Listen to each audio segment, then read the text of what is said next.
Girls 100% పనులు, ఇంటి పనులు అన్ని రావాలి. బాయ్స్ కూడా ఇప్పుడు అనొద్దు తప్పు, కానీ బాయ్స్ కూడా ఇంట్లో పెళ్లి చేసుకున్నాం కదా. ఈ జనరేషన్ లో బాసలు తోముతున్నాడు, ఇల్లు చూస్తున్నాడు, పెళ్ళాం సపోర్ట్ ఉండాలి. నేను అదంటలేను, సపోర్ట్ ఉంటేనే ఈ రెండు కాళ్ళు ఇద్దరు నడుస్తూనే ట్రాక్స్ మీద పోతాము. అది కరెక్టే, నువ్వు చేయించుకో, కానీ దాన్ని మంచిగా రెస్పెక్ట్ గా చేయించుకోవాలి. నేను జాబ్ చేస్తున్నా, నా బిడ్డ పని చేస్తుంది, అది ఉండొద్దు.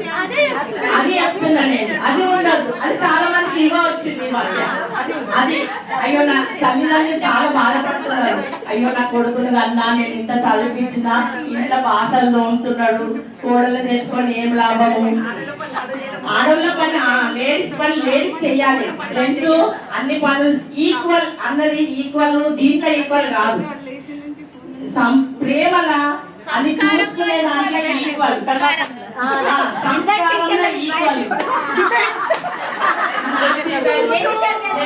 ఈక్వల్ అంటే చూడాలి, అన్నిట్లో ఈక్వల్. జెంట్సే లేడీస్ వాళ్ళు లేడీస్ కే ఉంటాయి, జెంట్స్ వాల్యూ రెండు. ఎంతైనా జెంట్స్ అయ్యే ఉంటారు, లేడీస్ ఎంతైనా డౌనే ఉంటారు. కానీ ఈ కాలంలో ఏమైపోయింది, తల్లిదండ్రులు పెంచడం కూడా, మా అమ్మాయిని ఇట్లా పెంచినాం, మేము ఇట్లా లేబల్ పెంచినాము. ఎంత లేబల్ పెంచినా హస్బెండ్ లెఫ్ట్ హ్యాండ్, భార్య లెఫ్ట్ హ్యాండ్ లోనే ఉంటది, లెఫ్ట్ లోనే ఉంటుంది. అది లేదు, అది అట్లా అనుకుంటలేదు. అందరూ సమానం, ఈక్వల్ అని పేరెంట్స్ పిల్లలను పెంచుతున్నారు కాబట్టి. కానీ అబ్బాయిలకు చాలా కష్టం ఉంది, లేడీస్ కి లేదు కానీ అబ్బాయిలకు చాలా కష్టం ఉన్నది. అందుకే మనం ఇది సమాజంలో కొంచెం చేంజెస్ రావాలి. ఇది చాలా మంది బాధపడుతున్నారు ఈ విషయంలో అయితే.